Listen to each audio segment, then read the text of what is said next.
Hello golfers and those interested in taking up golf. My name is Glen Osborne. Before I moved to BC in 1997, I was coaching some special needs students just on some hitting golf balls. They were planning a fundraiser at our local golf course. So they brought them for about 8 sessions just to get them ready so they could go out and hit some half-decent balls. About the 3rd or 4th session, a man showed up on a wheelchair. He was the husband of the program director of this special needs organization. He just wanted to know if there was any way he could hit a golf ball while sitting in his wheelchair. He wasn't going to spend any money on a fancy gizmo that we see on the internet. So he came in his wheelchair.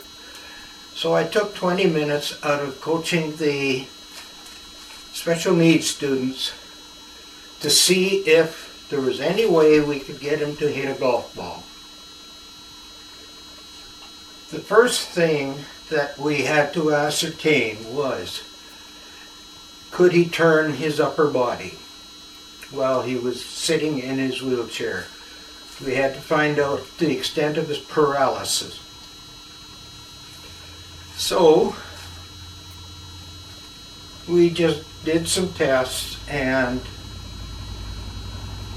it was satisfactory that he was going to be able to turn. And this was critical, to be able to make the ball go anywhere if he could contact it.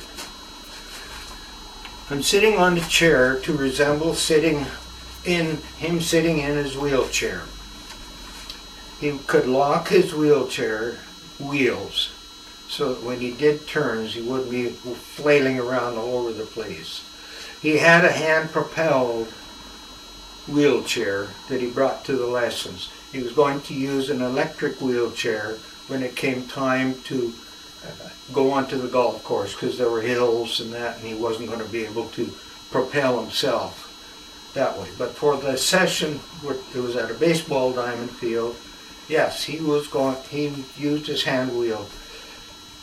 The first thing after ascertaining if he could turn was we had to get his hip joints higher than his knee joints. I explained it why to him, and he completely understood. This man was an excellent athlete because he took part in a lot of things, and he was physically very strong in his upper body from wheeling his manual wheelchair. So the idea of the pillows that I put on here was to show what we did with that man. He had pillows in his car. We got them out and sat up, and we could see that yes, he could get his hips just above his knees a little bit. And this was critical for what was to come. This man is a right-hander, but I'm a left-hander, so I'm going to demonstrate as a left-hander. The thing was, first thing we had him do was try turning to his left. For him it would be his right. Now I demonstrate to the left. You notice my rib cage is arcing around my spine. I explained that was necessary for him to do. Yes, okay. He could turn, and he could only turn so far. He had to do this without using his arms to pull him around. I'll explain that shortly, why. So he just used a back muscle to pull his rib cage straight back along the arm of his chair. And he was getting quite used to this, and as he did. Now I'm 78. I was a lot younger at the time. He was quite a bit younger, and he was very supple in his upper body, so I'm only going so far because I'm old.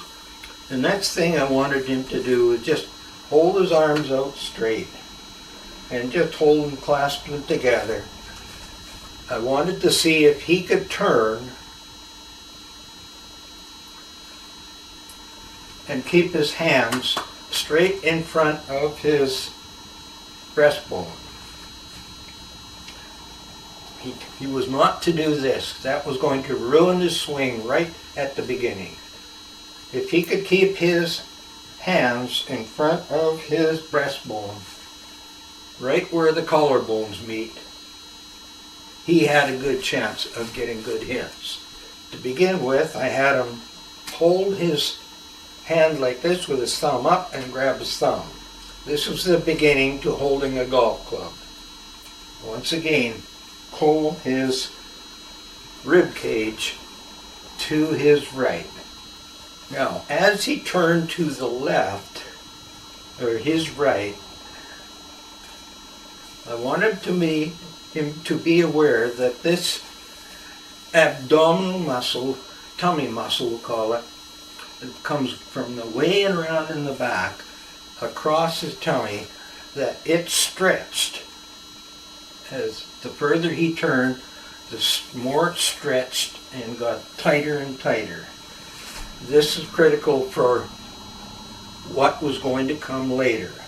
Now, another thing you'll notice, because I'm wearing a hat, you'll notice I do not keep my hat pointing where the ball is, or in this case pointing at the cameras.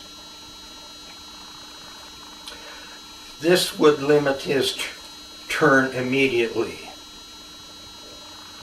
Now, I kept my head pointing at the camera. Now watch this. Turn, stop. Now I'm going to swivel my head a bit. I can turn further. I've got another video coming with